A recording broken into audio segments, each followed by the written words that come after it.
ఇప్పుడు చెప్పబోయే టాపిక్ మూలధన లాభాలు. మూలధన లాభాలు అంటే ఏంటంటే గత సంవత్సరంలో మూలధన ఆస్తిని బదిలీ చేయడం వల్ల ఉత్పన్నమయ్యే లాభాలను మూలధన లాభాలు అనే శీర్షిక క్రింద పన్ను విధిస్తారు. అంటే గత సంవత్సరం కనుక మన దగ్గర ఉన్నటువంటి భవనాలు కానీ భూములు కానీ ఇలాంటివి ఏమైనా కనుక వాటాలు కానివ్వండి, సెక్యూరిటీలు కానివ్వండి, ఇవన్నీ ఆస్తులు, దీర్ఘకాలిక ఆస్తులు ఏవైతే ఉన్నాయో, స్థిరాస్తులు ఏవైతే ఉన్నాయో ఆ స్థిరాస్తులను కనుక బదిలీ చేస్తే ఆ వచ్చేటువంటి లాభాలు మనం మూలధన ఆదాయం అనే క్రింద పన్ను విధిస్తారనమాట. అంతేకాక ఈ లాభాలను ఏ గత సంవత్సరంలో మూలధన ఆస్తి బదిలీ జరిగిందో ఆ గత సంవత్సరపు ఆదాయంగా భావిస్తారు. ఏ గత సంవత్సరంలో అయితే జరిగిందో ఆ గత సంవత్సరంలోనే ఆదాయం కింద భావిస్తారన్నమాట. అంటే గత సంవత్సరంలో మూలధన ఆస్తిని బదిలీ చేయడం వలన ఉత్పన్నమయ్యే లాభాలను మూలధన లాభాలు అనే శీర్షిక కింద పన్ను విధిస్తారు. అంతేకాక ఈ లాభాలు ఏ గత సంవత్సరంలో మూలధన ఆస్తి బదిలీ జరిగిందో ఆ గత సంవత్సరపు ఆదాయంగా భావిస్తారన్నమాట. ఒకటి, లాభం లేదా ఆదాయం బదిలీ వల్ల వచ్చి ఉండాలి. ఆస్తి బదిలీ వల్ల లాభం లేదా ఆదాయం ఆస్తి బదిలీ వల్ల వచ్చి ఉండాలి. బదిలీ మూలధన ఆస్తికి సంబంధించి ఉండాలి. మూలధన ఆస్తి అయి ఉండాలన్నమాట. అంటే ఈ లాభాలను మూలధన ఆస్తి బదిలీ అయిన గత సంవత్సరపు ఆదాయంగా భావిస్తారు. ఈ లాభాలు మూలధన ఆస్తి బదిలీ అయిన గత సంవత్సరపు ఆదాయంగా భావిస్తారు. అంతే కదండి. గత సంవత్సరం ఆదాయాన్ని మనం ఏం చేస్తాం, ఈ సంవత్సరం పన్ను విధిస్తాం అన్నమాట. స్వల్పకాలిక మూలధన లాభాలు.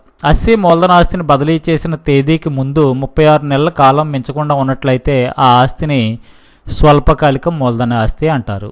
ఈ ఆస్తిని బదిలీ చేయడం వలన వచ్చే లాభాన్ని స్వల్పకాలిక మూలధనం అంటారు. భవనం కొన్నాడండి. భవనం కొన్న తర్వాత 36 అంటే 3 సంవత్సరాల లోపే దాన్ని అమ్మేశాడు అనుకోండి, అదేమవుతుంది, స్వల్పకాలిక మూలధన లాభం కింద అంటారనమాట.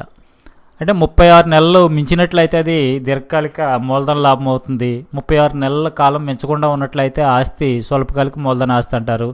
ఈ ఆస్తిని బదిలీ చేయడం వల్ల వచ్చే కాలాన్ని స్వల్పకాలిక మూలధన లాభం అంటారనమాట. అస్సీ మూలధన ఆస్తిని బదిలీ చేసిన తేదీకి ముందు 36 నెలల కాలం మించకుండా ఉన్నట్లయితే, అంటే అతను కొని మళ్ళీ బదిలీ చేస్తాడు కదండి. 3 సంవత్సరాలు పూర్తవకుండా వేరే వాళ్ళకి బదిలీ చేశాడు అనుకోండి, దాన్ని ఏమంటారంటే స్వల్పకాలిక మూలధన ఆస్తి అంటారు. ఈ ఆస్తిని బదిలీ చేయడం వల్ల వచ్చేటువంటి లాభాన్ని స్వల్పకాలిక మూలధన లాభం అంటారనమాట. అయితే ఇక్కడ మనం గుర్తుపెట్టుకోవాల్సింది ఏంటంటే, వాటాలు సెక్యూరిటీల విషయంలో అయితే ఈ కాలాన్ని 36 నెలల నుండి 12 నెలలకు తగ్గించడం జరిగింది. గృహాలు, భూములు ఇవన్నీ అయితే 36 నెలలు, ఫ్లాట్లు ఇవన్నీ అనుకోండి 36 నెలలు మించినట్లయితే దీర్ఘకాలిక మూలధన లాభం అవుతుంది. 36 నెలల లోపు అయితే స్వల్పకాలిక మూలధన లాభం అవుతుంది అనమాట. అదే వాటాలు సెక్యూరిటీలు అయితే 12 నెలల లోపు అయితేనేమో స్వల్పకాలిక మూలధన లాభం, 12 నెలలు మించినట్లయితే దీర్ఘకాలిక మూలధన లాభం అవుతుంది వాటాలు సెక్యూరిటీలు అయితే. దీర్ఘకాలిక మూలధన లాభం, స్వల్పకాలిక మూలధనం అంటే ఏంటి మనం చెప్పుకున్నాం. 36 నెలల లోపు అయినట్లయితే దాన్ని ఏమంటాం మనం, స్వల్పకాలిక మూలధన లాభం అంటాం. అదే వాటాలు సెక్యూరిటీలు అయితే 12 నెలలు మించకపోయినట్లయితే దాన్ని ఏమంటాం అంటే స్వల్పకాలిక మూలధన లాభం అంటాం. దీర్ఘకాలిక మూలధన లాభం అంటే ఏం చెప్పాడు, స్వల్పకాలిక ఆస్తులు కానటువంటి ఆస్తులను దీర్ఘకాలిక మూలధన ఆస్తులు అంటారు. ఈ ఆస్తులు మొదలైన వాటి ద్వారా వచ్చిన లాభాలను దీర్ఘకాలిక మూలధన లాభాలు అంటారు.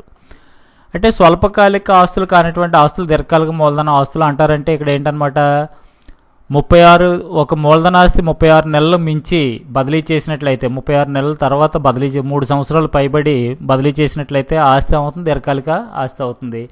ఆస్తిని అమ్మడం వల్ల వచ్చేటువంటి లాభం ఏమవుతుందంటే దీర్ఘకాలిక మూలధన లాభం అవుతుంది. వాటాలు సెక్యూరిటీల విషయంలో 12 నెలలు మించి బదిలీ చేసినట్లయితే అయితే దీర్ఘకాలిక మూలధన లాభం అవుతుందన్నమాట.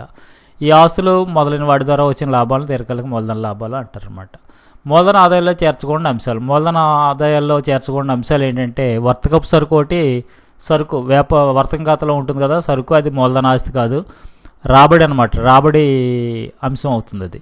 వ్యక్తిగత ఆస్తులు అనగా గృహోపకరణాలు, పాత్రలు వంటి వ్యక్తిగత ఆస్తులు ఏవైతే ఉన్నాయో అవి దీర్ఘకాలిక మూలధన ఆస్తులు రావండి. గిన్నెలు, సోఫా సెట్లు, టీవీలు ఏవైతే ఉన్నాయో అవన్నీ దీర్ఘకాలిక ఆస్తుల కింద రావు. గ్రామీణ ప్రాంతంలోని వ్యవసాయ భూమి కూడా దీర్ఘకాలిక ఆస్తి కింద రాదనమాట. ఈ మూలధన ఆదాయాల్లో చేర్చకూడదు. గ్రామీణ ప్రాంతాల వ్యవసాయ భూమి అమ్మినా కొన్నది మూలధన ఆదాయం కింద రాదనమాట, అది వేరే దాంట్లోకి వెళ్తుంది. ఇది ఫ్రెండ్స్ మూలధన లాభాలు అంటే ఈ విధంగా అనమాట. అంటే మనకు 5 మార్కులకి దీర్ఘకాలిక మూలధన లాభాలు అంటే ఏంటి, స్వల్పకాలిక మూలధన లాభాలు ఏంటి అని ఇచ్చినప్పుడు ఇలా రాస్తాం అనమాట అండి. అంటే అది ఆస్తి గత సంవత్సరం బదిలీ అయి ఉండాలి. ఆ గత సంవత్సరం ఆస్తి బదిలీ అయితే ఆ గత సంవత్సరం ఆదాయంగా భావిస్తారు. మూలధన ఆస్తి బదిలీ అయ్యి ఉండాలి. మూలధన ఆస్తి వల్ల వచ్చేటువంటి ఆదాయం అయి ఉండాలి. ఆ, అయితే స్వల్పకాలిక మూలధన లాభాలు అంటే ఏంటి? 36 నెలలు మించకుండా ఉన్నట్లయితే గృహాలు కానీ ఫ్లాట్లు కానీ ఇలాంటివి ఏవైనా సరే 36 నెలలు మించకుండా ఉన్నట్లయితే దాన్ని ఏమంటారంటే స్వల్పకాలిక మూలధన ఆస్తి అంటారు. ఈ స్వల్పకాలిక మూలధన ఆస్తి బదిలీ వల్ల వచ్చే లాభాన్ని స్వల్పకాలిక మూలధన లాభం అంటారు. అలాగే వాటాలు సెక్యూరిటీ విషయంలో ఇది 12 నెలలు లోపు అయితేనేమో స్వల్పకాలిక మూలధన లాభం, 12 నెలలు మించితే దీర్ఘకాలిక మూలధన లాభం.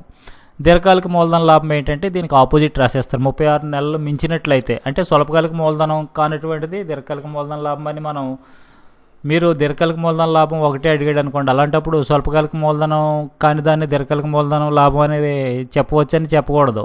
36 నెలలు మించినట్లయితే స్థిరాస్తులు 36 భవనాలు, భూములు, ఫ్లాట్లు మొదలగు నాటి 36 నెలలు మించినట్లయితే దాన్ని దీర్ఘకాలిక మూలధన లాభాలు, దీర్ఘకాలిక ఆస్తులు అంటారు. ఈ దీర్ఘకాలిక ఆస్తులు బదిలీ వల్ల వచ్చిన లాభాన్ని దీర్ఘకాలిక మూలధన లాభం అంటారు.